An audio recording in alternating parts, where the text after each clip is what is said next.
What's up, Phil? Welcome to the podcast. Good to be here. Thanks for having me. I want people to know your background so we could talk AI and prove that you actually are in the weeds doing this every single day. So could you give a little background of who you are and why they should listen? Sure. Well, hey, my name is Phil Lakin. I'm the head of enterprise innovation at Zapier.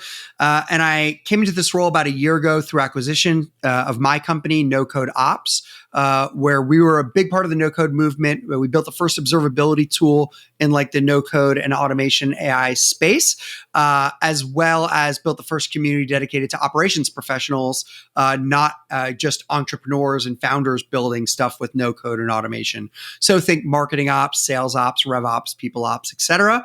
And so we've been working with that audience for quite some time now.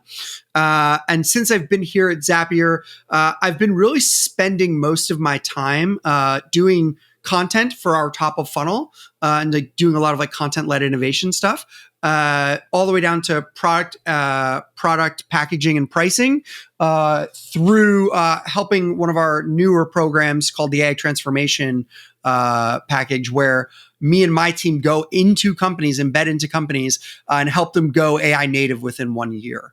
And so with their teams getting hands-on and building themselves, we're not just building the stuff for them. So I'm spending all my time translating real-world problems that different departments have, especially on the GTM side with like marketing, sales, revenue, into orchestrated AI solutions. So, I'm both talking very top of funnel about this stuff and, making sure the terms and the things make sense and that, we're talking about the stuff in the right way. And marketing this, as well as the person on the, on the very bottom, like helping folks build the programming and automations to help the whole company thrive. So that's me. Amazing. So yeah, everybody. So when we're talking, Phil really understands because he's actually implementing this today. I've been using Zapier for 10 plus years, and it used to be like the go-to tool for automation. And now it's still great, the go-to tool for automation, but now it is moving to an AI first approach. So the question I have for you is like, what is the biggest mistake marketers make when adding AI into their workflow? Oh man, there's a bunch. So I guess let me rewind that for a second. Like break that out into two areas, right? Because there are several ways that you can use AI within a tool like Zapier. And let's talk about the mistakes after that, right? How they kind of map.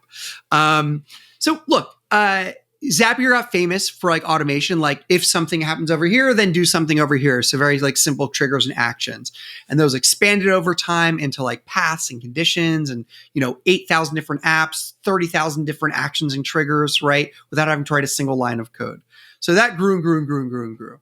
And when Gen AI came, around a few years ago, we brought it in a few different ways into the product. So one is, just like every other SaaS product under the sun, we have some AI features that are really helpful. We have a Copilot that can help you build Zaps.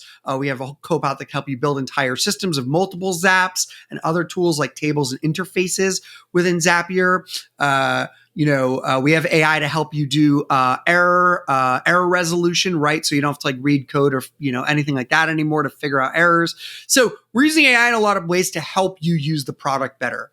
But also, the most popular version of AI is the second one, which is you can bring an AI step into Zapier. And so what that means is, let's say someone submitted a form and you got a bunch of fields from that form, and say you delivered all of that stuff to your, SDR to reach out to the person if they were qualified. Say, hey, write this person an email. Maybe here's a template of the email. Feel free to customize and send. And it might just be like some basic template, right? Well, now what you can do with an AI step is instead of that marketer taking all of your stuff, throwing that into ChatGPT and rewriting it for themselves, you can actually have the AI step in Zapier use all of the fields that were submitted, some basic prompt from you, right, with some past examples that have worked really well, and generate a personalized response to that person that then you're sending to the SDR to press approve or reject or whatever on. And so you're doing two things there. You're saving an entire step where the SDR doesn't have to go to ChatGPT to do that stuff. And you're allowing that not every SDR needs their own GPT, that like the best learnings are coming back up and hitting that earlier prompt that you control. So they're all getting the best, the best version of a first draft. And that is super powerful. And then there's a third wave, using AI and Zapier, which is agents. And agents kind of break the mold of the traditional, like, if this happens, then do this, this, this. What I just described was AI in a workflow, unlike all of the LinkedIn gurus out there that think that that is an agent. That is not an agent. That is simply AI in a workflow. An agent is when you say you've got a trigger, and then after that trigger happens, you've got, here's some knowledge I'm going to give you access to. And that could be our wiki. It could be our HubSpot. It could be Salesforce. Maybe it could be the whole internet. Do some Google searching, right? I'm going to give you some instructions, like a job description, like I would give an intern. First, I want you to start by doing this, and then do this, and then do this, and then maybe read this, maybe send this thing. And then I'm going to give you access to tools, right? So, you're allowed to read this. You're allowed to send a Slack on my behalf. You're allowed to update this HubSpot field, right? Et cetera, et cetera. Now, they're less deterministic than the other workflows. They're more inference-based, so they can make their own decisions. Now, the nice part about Zapier is that you can say, all I want you to do is this one job. So maybe do some internet research and do some qualification 1 through 10 about this person based on some of these knowledge sources I give the agent access to, right? About who's like our best ICP. And then you can bring all of that data back into a deterministic workflow. So you can get the advantage of both things in Zapier. You can carve out different things for different jobs, which brings me to the biggest mistakes that I see marketers make here, which is they think that now that AI is a thing, you can just like throw everything at an AI or at a chat or at an agent and just be like, cool, it's just going to fix things. It's not. You still have to think through the process. You still have to break down what parts of the process you want a workflow to own versus an AI step to own versus an agent to own, and how you want those to work together. You've still got to battle test the outputs of the agents, just like you would never give an intern, like an overly enthusiastic intern with, access to the internet, just like, hey, go figure it out. Like, and then I'm never going to look at your work again, right? Like, no, you're going to sit with them the first few times and battle test and see like what's working, what's not working. You give them feedback. You're going to check in on them every now and then, right? So the same type of thing. You might have different levels of interns, right? You might have like, interns that are level 1 and interns that are level 3, right? And you're going to want to give them different types of work. And so you're going to break things out a little bit. You're going to want to choose what you want to give to who, right? An intern level 1, you may just like want to have run in a very simple deterministic workflow with a very little AI step, something you trust a little bit more and you've really checked the outputs of. Maybe you want to give to an agent, right? Where it has a little bit more free will and inference. So, like the biggest problem that I see is that people aren't breaking these things out, and they're not thinking about what is the best tool for the job at every step of the way, and they're not spending time learning the difference between these tools and how they can actually work. And the funny thing is that 95% of all of this stuff existed before AI. It's just AI made it super popular. So that's I always used to say to people when I was in marketing ops is, you have to be able to do the process manually and know what looks good manually before you start automating the process. And I think it's the same as AI. Like, how are you going to know what good looks like or what great looks like if it hasn't been done before in your company? Or have someone who knows what great looks like. Because I could say that the language. I could say SDR, go do this, but if I don't know what good sales outreach looks like, I don't know what a good email looks like, I don't know what a good script looks like, I could just put it, the AI could be doing things and I'll be like, oh, that's great, but is it right? Probably not. Yeah. So you always need to, I like what you just said, like, go through the process first, map out the process. It's the same 10 years ago with automations, like map out each automation. It's just doing a lot more in a little bit of time, which is the good part of it, saving us a lot more time. Is automation saved us the first 10 to 15 hours, and now this is saving us another 20, 30, 40 hours to do non-manual work that we more strategic stuff for the business. I think the other biggest mistake I see marketers make here, I think there's two of them. I'd say one of them is They think that when AI does something, it means AI has to do everything. And that's not true. You can have AI be a part of a human in the loop process. So I'll give you some examples. Like if you have an inbound workflow, right? And I have an AI agent that I'm passing off some of that data to that came in through the initial form saying like, hey, look at all the knowledge sources that I just gave you access to in our company, grade this person 1 through 10. And then maybe if they're like, if they're a 5 or below, send them, just put them on a sequence and let them have fun, right? Like, if they're a, 8, 9, or 10, assign them an AE and write that initial outreach message from the AE using an AI step and send that to them. But if they're like I guess 6 or a 7, right? This is kind of like in that maybe zone. What I want you to do is send me a Slack message. And this is a step in Zapier called request approval. Send me a Slack message with 2 buttons in it.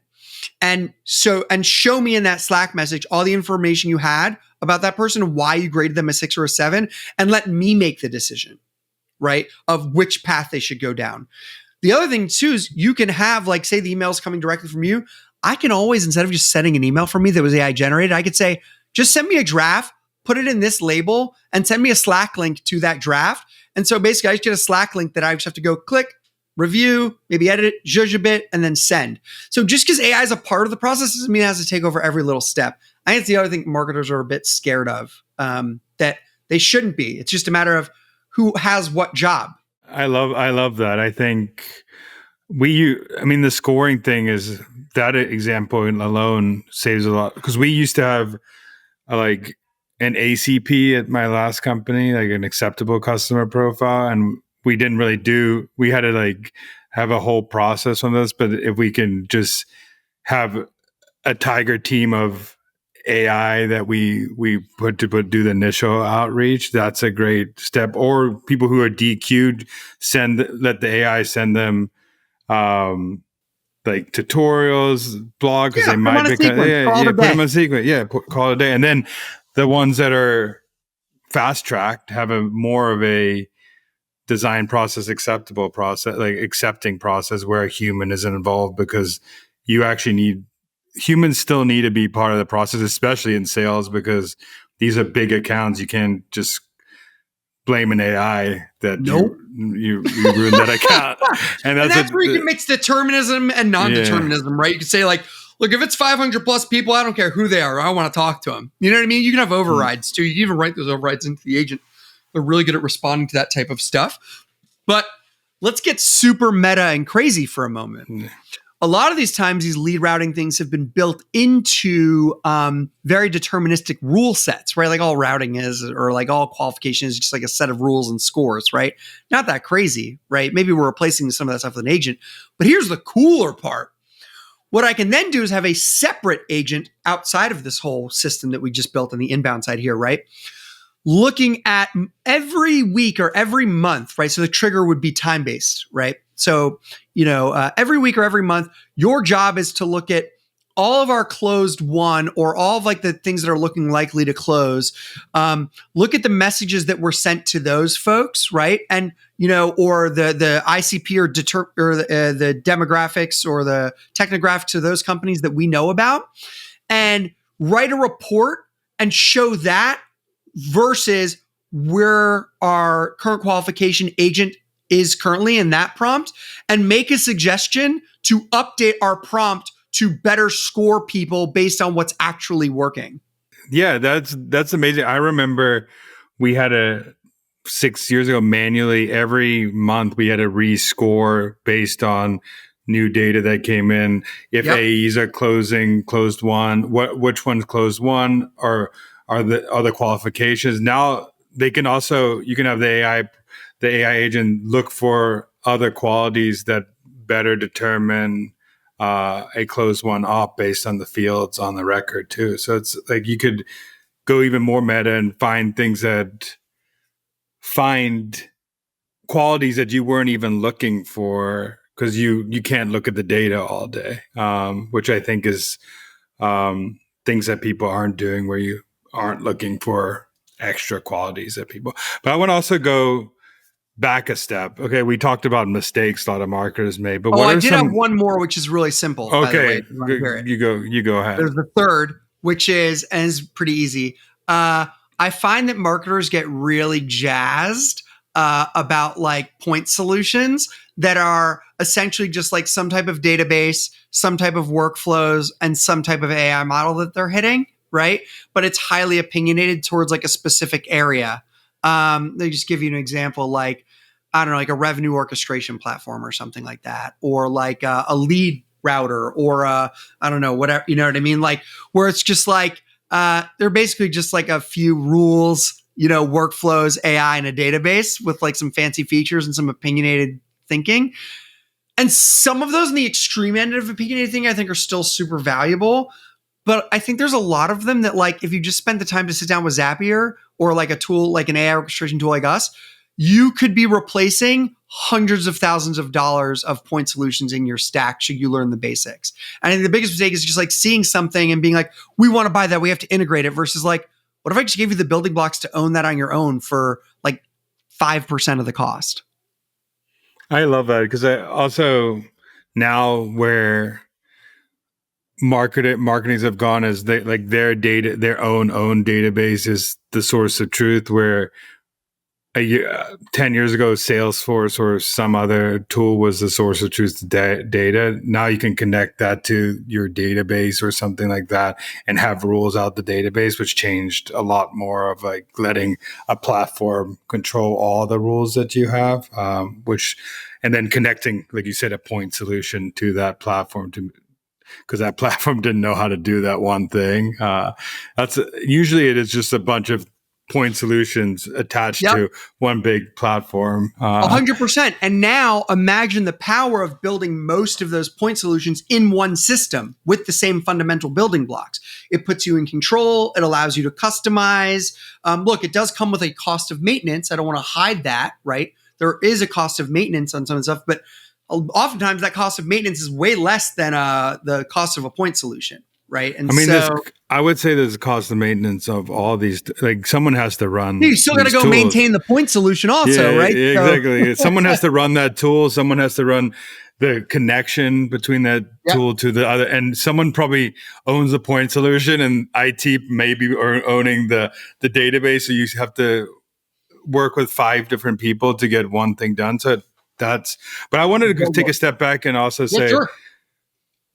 For marketers just starting, like implementing AI, they probably have used ChatGPT a little bit. They maybe inputting data into ChatGPT a little bit. What are some?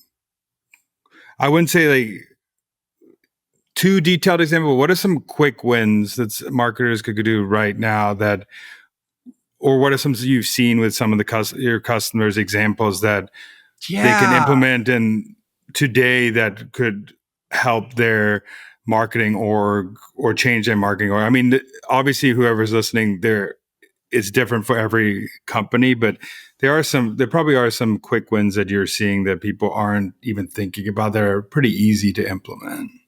Yeah. Look, I'd say on the thinking side, one thing that you can always do, right? And I see people do this a lot, like make this mistake a lot, where it's just like, come up with a good marketing campaign idea for this, right? And it's just like, no, that is like telling an intern who has no idea about anything, very little about your company, to like go do that. I always say overload with context, right? Like always put in a lot of context, but beyond that, find the public work of people in that area you're asking AI to build the thing. Go search for those people and ask AI, like ask your ChatGPT, if you're just using ChatGPT, right? Being like, I want you to give me feedback on this initiative, or I want you to create this initiative from the standpoint of these 2 or 3 people working together, right? So it will research those folks and how they think about the world.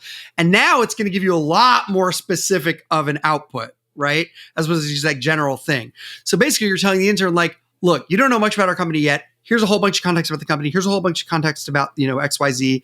Oh, and by the way, here's 3 people to go research that I really love. Take all of that and then give me back a first draft.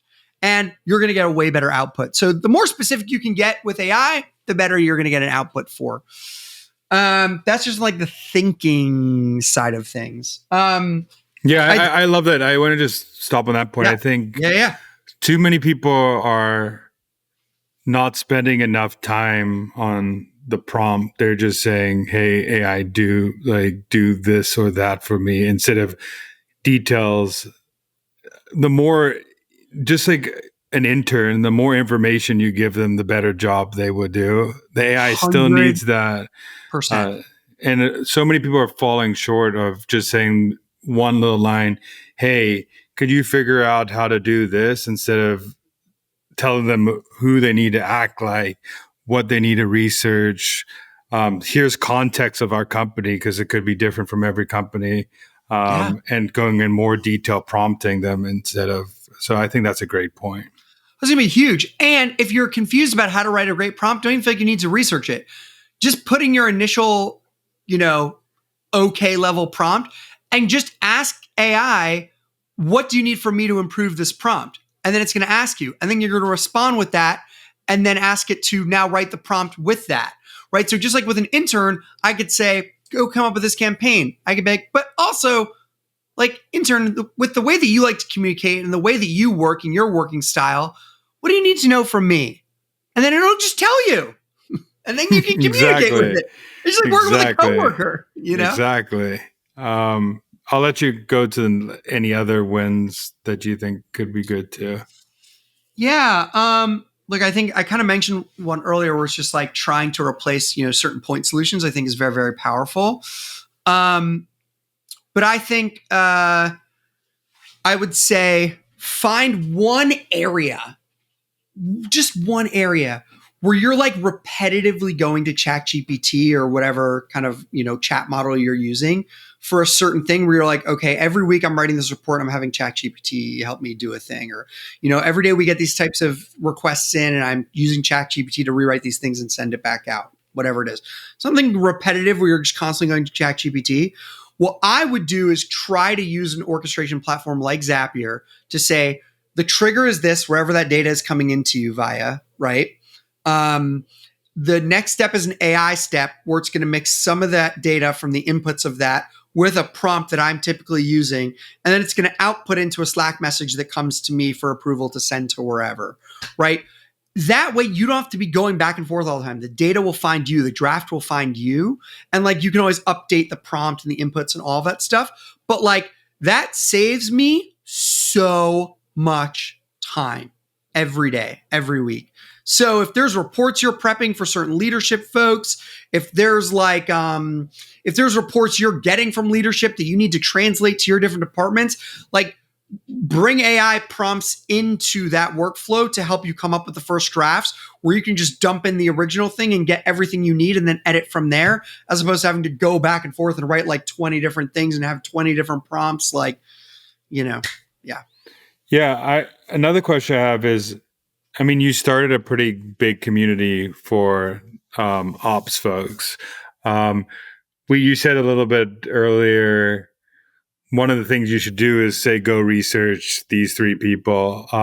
But what are some ways that what are some communities you think about or resources you think about that people can join to start improving their knowledge base of AI or finding these people? Because that's sometimes half the battle is finding where to go to get inspired, right? Yeah, exactly. I think there's a few, man. I think, of course, like the community that we started, No Code Ops, is still owned and operated by Zapier, and Claudia is our community manager, who's incredible. Still runs it. It's a free Discord, so it's just nocodoops.com.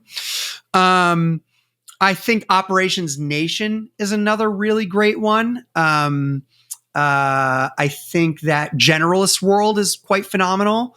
More for generalists who are just kind of going across different areas, which I think marketers kind of have to learn how to be a little bit more, because I think we're going to leave some specialization stuff. Like, look, just so you know, the world of sales is teaching us what's going to happen. A lot of roles are going to fold into like what the GTM engineer equivalent is, right? Because of like how fast people can now move. And so I think marketers are going to have to learn how to become generalists a little bit, where they know a little bit of strategy, they know a little bit of, content creation, they know a little bit of the automation side, they know a little bit of the system side. They can combine all of those things to be like a secret, like a secret weapon for all of those in one. And so I love kind of the ideas of generalist world there. And then honestly, like, I would be on TikTok and LinkedIn looking for this type of stuff. Like, I get inspired every day from stuff I see on TikTok and LinkedIn, just seeing what other people are doing. Make sure you're interacting with content and doing searches around AI and marketing, and like your feed will, kind of help you out on the algorithm side with that. But like, dude, I'm learning so much stuff from just curating my own feeds. So. It's actually kind of funny just how you mentioned like the go-to-market engineer becoming the new role, but it's funny. Ops used to be builders, and then they changed it into a role where they had to be builders and insights. But now it's like gone back to like, you have to be a heavy builder again, because before it was like a lot less building and a more just connecting, and now you have to go build systems again, which is what the ops role was, at least marketing ops for a while. I think so too. Yeah. But I think we're seeing like a combination of all of those things, right? Where it's like, I'm seeing strategists have to become ops people. I'm seeing ops people have to become strategists, right? Like, the reality is the first one to do both is going to win, right? And so like, I think people have to get a little bit uncomfortable here, right? Because if in the ops world, creating a system that, maintaining a system used to take, 30 hours of your week, now only takes 10, right? Maybe save some of that time to go hang out with your family and kids, right? But like, in the other part of that, you should be learning the strategy side. Like, you shouldn't just be settling and stopping. You should be learning the insight side. You should be learning the data side. You should be learning this, the strategy side, because I'm telling you, companies are going to get smaller with all of these things. It is what's like, I'm very optimistic about all of this stuff. And I think that new roles are going to evolve and change, but like, the folks that are going to be the most well-suited and on the most stable ground are going to be the folks that are going to get a little bit uncomfortable during this time and be like, if I only really feel good in ops, or I really feel good in strategy, at least learn some of the language of the ops stuff. At least sit in an AI boot camp where you learn what the heck is possible, right? Like, you know what I mean? Like, get a little bit uncomfortable here. That was always, I feel like going out of college, the marketing role was one of the hardest roles to get. And like going into marketing ops was just a way for me, at least, to separate myself a little and learn a skill that nobody really wanted to do for a little bit. So I didn't really want to do it either, but I knew it was the role that everybody wanted. So like, it's the same thing happening now. Is you need to know the strategy, but you also need to know how to implement these AI tools, and now even deeper, learning how to build your own agent. Even if you're in any role, you should learn how to do this, which is and before know was whether good and not good, right? Yeah, it's its own employee. And so the more time you spend with AI, the more you just intuitively learn like what this thing is good at and not good at. And so that's even super helpful. And so like, you have no idea how valuable it is to be that marketing kind of overall kind of person, where a marketing leader could come to you and be like, oh, can we just do this with AI? And your response is something like, well, we can do this part with AI. We can do this part with off-the-shelf SaaS, and this part still needs to be humans in order to get the optimal results. That response is worth $1 million, right? So knowing how to organize teams around strategies too is very powerful. Yeah, it's becoming now you have to learn how to manage people and AI, which is before, like, managing AI is a job. It is a real good job. Yeah. And that's like, some people are going to start hiring a person just to hire, like, be control of agents. Like, that's their 100%. Role.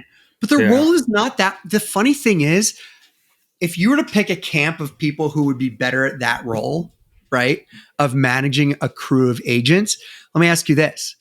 Do you think the better person to do that would be a deep in the weeds of AI person learning about how to manage? Or do you think it would be a people manager just starting to learn about AI? Which one do you think would be better? Deep in the weeds, which is, but the AI person. I think someone who, like, because what I've learned about someone, one of my good friends is, I would say, not a good people manager, but he could talk to AI, however he wants to, and he's way better at handling. I would just tell him to handle AI and not people manage ever again, because Yep. he's just so good at that. But I think it also, people managers know how to talk to people, but you don't have to talk. So I think it's a little bit of, they have to I have a think little there's bit both, of but can I yeah. tell you the technology continues to evolve? So as an example, in Zapier, to build an agent, you just literally talk plain English, right? It's just like a JD, right? So my argument is that uh, the first type of person who was like deep in AI, just learning how to manage all of these different things, they were the best because they could talk to these kind of complex systems and build these complex things. Now these things are getting easier and easier and easier to build and orchestrate. I think the managers are going to win if they're Oh, willing to learn AI. I love that. I love that. I Yeah. think that's a good, because I think I never thought of it like that. I think the reason why I probably have that answer, because as of now, I would say the people who really understand AI could just talk to people. But I No, think, it's so good now that like you can just because here's the thing. AI is only as good as you know how to do things with it. And if you're making a team out of it and then need to report on the progress of that team, keep that team updated, keep that team in the loop, give them context, dude, those are all things people managers know how to do really well, right? Like engineers, like, for the most part, freaking hate working on teams. A lot of them, right? They just like getting shit done. They don't like meetings. They don't like this and that, like people managers eat that stuff up, right?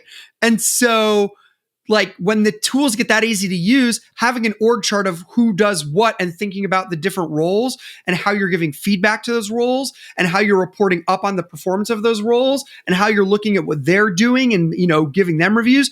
Dude, that's all people management stuff. okay, well, you sold me on the people manager side of things. That was because I think probably the deep people right now are winning, I but think they're an advantage today. eventually, yeah, they're the early advantage. But if they don't, I think you could fall into the trap of not having to learn how to people manage, and then you lose to the people managers who have been, because it's so easy now too. So I'm on your side now. It's almost like middle management has become a superpower, which is so funny. Which is great, because I think middle management was always what I've tried to prove that were doing the work. They were always the ones in the weed who understood what the people who are actually executing are doing. Where the one step above it, just get a report up that say, "Oh, we executed this, this, and this. Here are the results." It's knowing how to do the thing that wins. Which I think that's why the people who are one step above, who are not going in the weeds a little longer to learn AI, are just going to get well, let me give you a quick example, right? A lot of engineers think, well, if it's just built, it should speak for itself. By the way, automation and no-code engineers have the same problem as this, right? If it's just built and it works, that should be good enough, right? But what a people manager knows inherently that an engineer does not always know is that that's only 1/3 the battle. The other third is I've got to work with it, maintain it, and keep giving it updates and keep giving it context from other parts of the org. So I've got to communicate down to it. But the other third is I've got to communicate up their work. How is it going? What is the ROI we're seeing from this? Right? Like they know how to do all of that upwards communication to management that is still needed, because management is still human. Maybe one day it won't be and we'll all work for robots. But in the meantime, the management is still human. And so it needs that context. And so by you saying, okay, I need this, you're even help creating this report up, that's something an engineer might not even think of. Yeah, I'm on. You convinced me on your side of things now. I think I do. Yeah, I do think that's why people people who have spent time managing teams is just such that in the age of just what you said before, which I think I've always been on the boat that marketers should be more and more generous.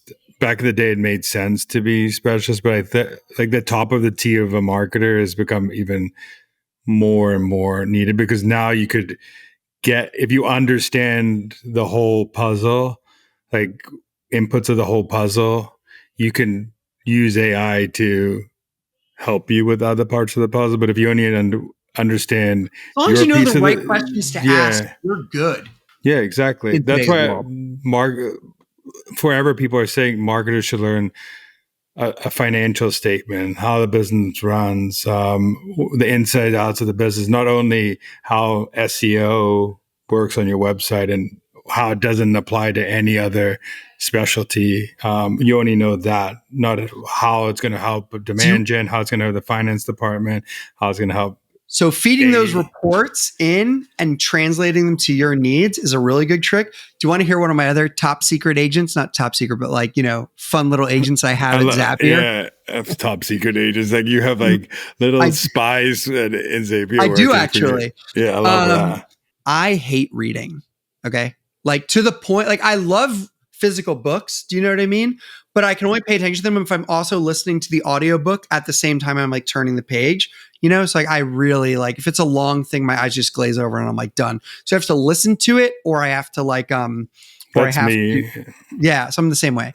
Yeah. So and then never mind oh God, our Slack is insane, right? All the doc updates are insane. We're a fully remote organization of almost 800 people, right? So it's nuts. So our Slack, Coda, Google Suite, and I think some other assets are all hooked up to Glean, which is like an AI like search repository for like internal knowledge. But I never found myself really going there. So what I did is I built a Zapier agent on top of Glean, where I fed it my projects and my job description, and I said every week, just tell me the things from last week that are updates across all these relevant things that I need to know about. And then like I'll have it read it out loud to me. So smart. It's so smart. You know what I mean? And like give me the Yeah. relevant Slack threads and give me this so I can reply to folks or whatever. But like, dude, it's that pattern recognition it's so good at. I'm so terrible at. So like now like hop into a thread and look like a genius or like someone who's really paying attention. I mean, the things that you said is like for someone who is like ADHD like me, who will forget to like know I'm supposed to do something, but don't want to read 80 things that just came up. I just want to know what's relevant. But humans inherently are not going to specialize information for you, so you just get an agent to do that for you. Is It's a so much great better. translation layer for neurospicy people like us. You know what I mean? Like I don't write long documents anymore. I just talk out loud to ChatGPT and have it write out the first draft every time. Smart. I mean, that's how I've done. Like now to get things in my voice, I have to talk to AI to make sure that it understands how I talk in Yeah. everyday language. So But you still have to and say remove M dashes and whatever, fine. yeah, But like whatever. But I mean, I rather do that than have to write a first write. draft. Yeah, That's exactly. the worst. Blank Yeah. page syndrome is real.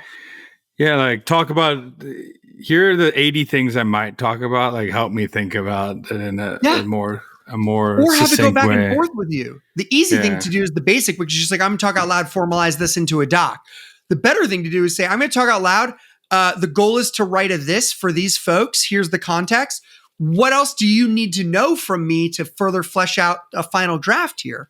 Right? Use it as a thought partner, not just like a dictation person, right?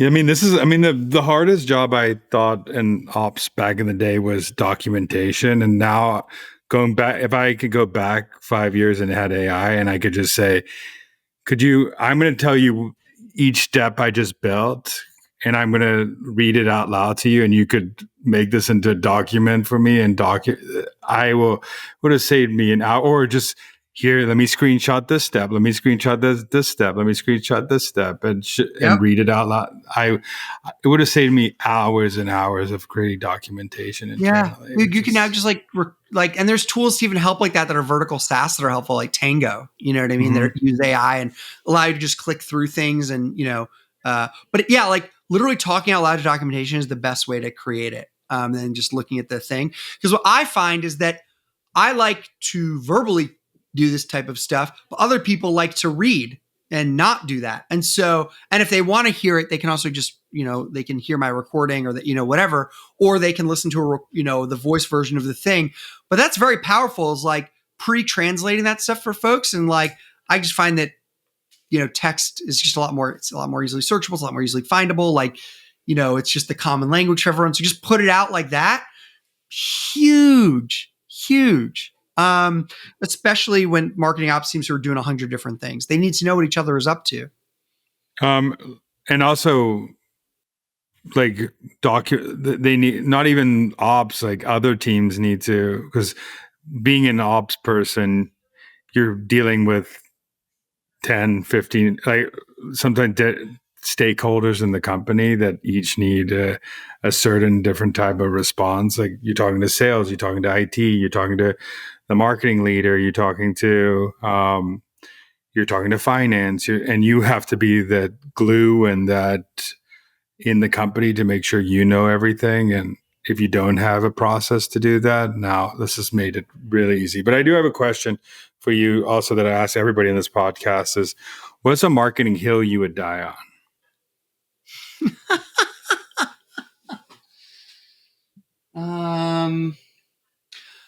Okay, here's a spicy one. I love a spicy one.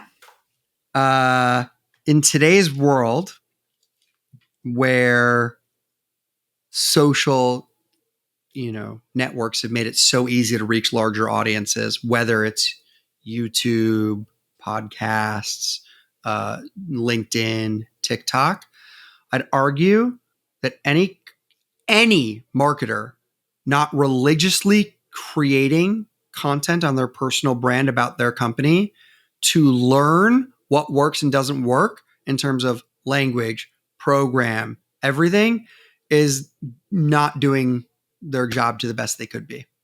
Not even close. I am learning every single day in a fast way that I don't have to wait on my organization for, to learn what my audiences care about and don't care about every single day. It's content-led innovation. And I'm not waiting on larger company posts. I'm not waiting on bigger internal reports about stuff. I'm looking at those things, but I'm constantly micro testing things to the point that I'll give you a perfect example.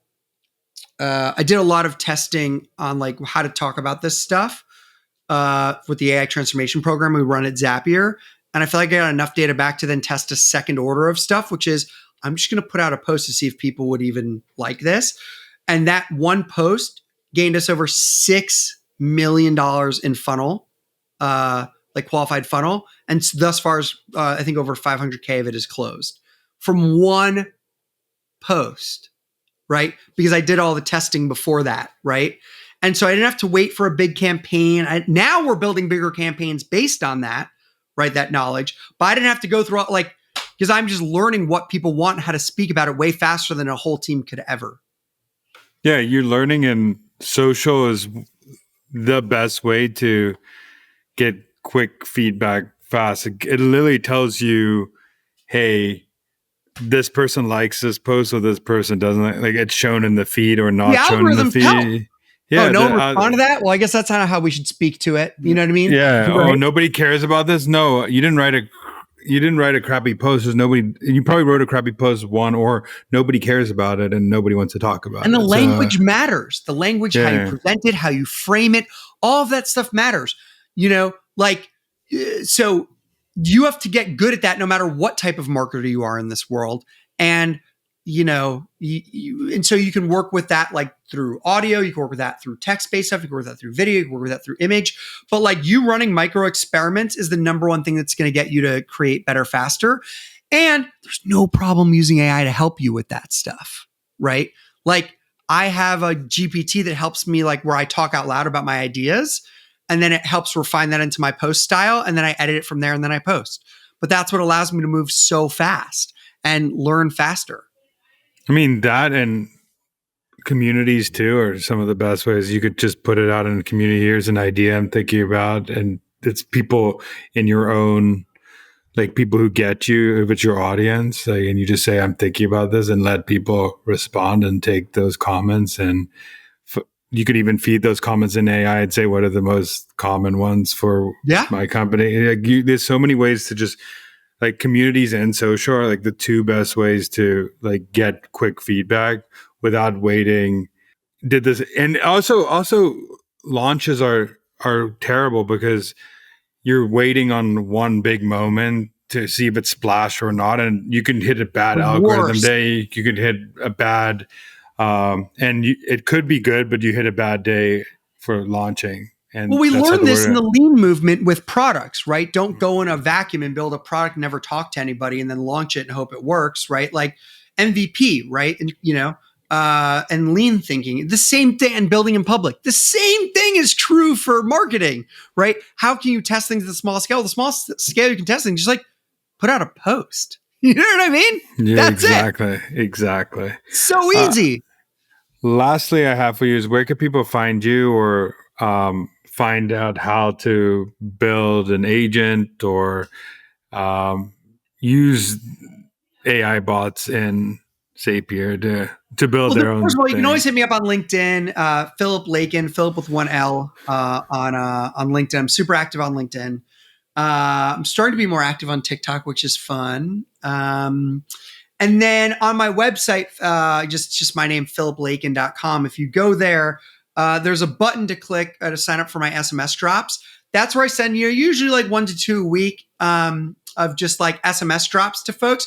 And those could be things like courses I'm finding really interesting out there that are free, or giveaways to certain events that I really love, or job postings that I'm finding that are really interesting, or promoting someone in my network who's looking for their next role to people that are hiring. So like, it's just like kind of my inside scoop and track that instead of like having to go through the algorithm, you always get it no matter what, because it just comes right to your phone in a short text message once to twice a week. And it's free.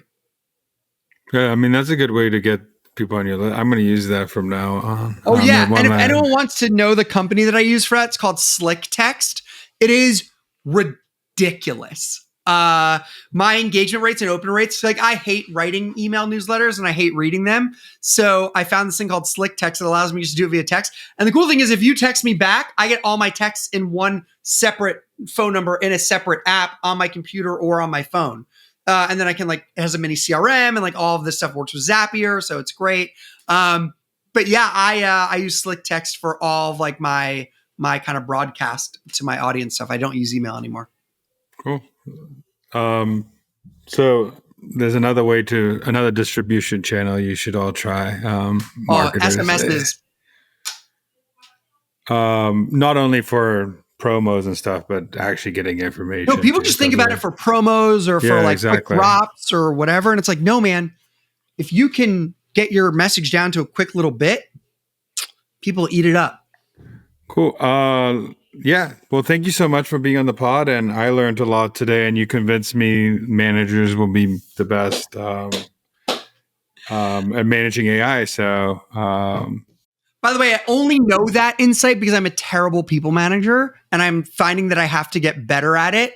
I'm the one in that first camp that's learning how to be in the second camp. So that's the only reason I know that insight. it's like I'm so bad at managing people. Why is the AI not giving me all these details that I should be getting? Yeah. Have you ever written a JD? Have you ever given feedback? Have you ever sat with someone while they're messing up? Have you ever reported up on, your employee's progress or been terrible at any of those things? No? Well, then good luck. Well, everybody start learning how to be that's a skill set that people should start learning. A class, just become a people manager is like start learning that right now. So transferable. Well, thank you so much. Cool. Thanks for having me, man.